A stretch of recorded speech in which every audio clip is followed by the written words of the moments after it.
Good morning. I am going to showcase here an example of a tactile feedback for a bare finger application for an industrial panel. We have used a smartphone, a standard smartphone for this implementation, leveraging the native electromechanics already within the smartphone. It is a Google Pixel 2, but introducing the Tactai Haptic platform running as a software application.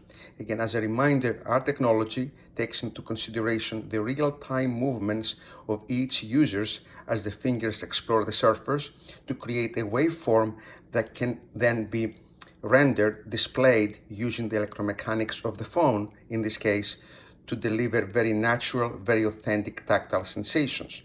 In this example, we have a keyboard implementation, an industrial panel implementation, a materials implementation, and a writing application. I'm going to showcase the industrial panel. It is reminiscent to what you see in cars or appliances or other kinds of applications. We have three buttons here that they have three different characteristics. First, I have to actually press on the button to activate it. I can move it up and down, and I can feel the gears and the detents. And as I move faster or slower, I have a different sensation, but it is very pronounced. The second button has a smoother implementation. You feel the detents and the gears reminiscent of a rotating knob or a gear. And the third button, the sensation is getting progressively stronger as you move down. Again, this is an example of the types of implementations that we can effect today on bare finger applications.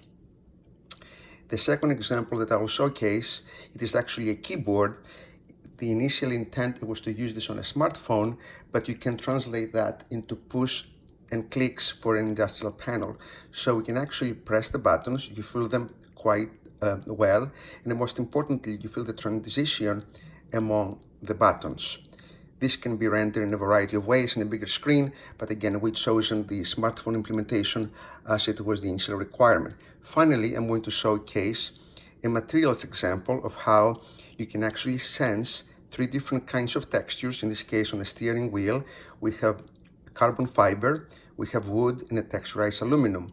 As you run your finger up and down, again, depending on the speed of your finger, you have distinctly different sensations that are reminiscent of the real material.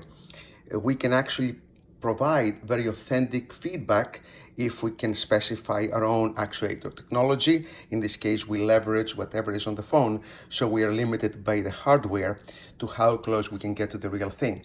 Nevertheless, it's a very distinct sensation that it will suffice for any industrial button implementation. Thank you very much.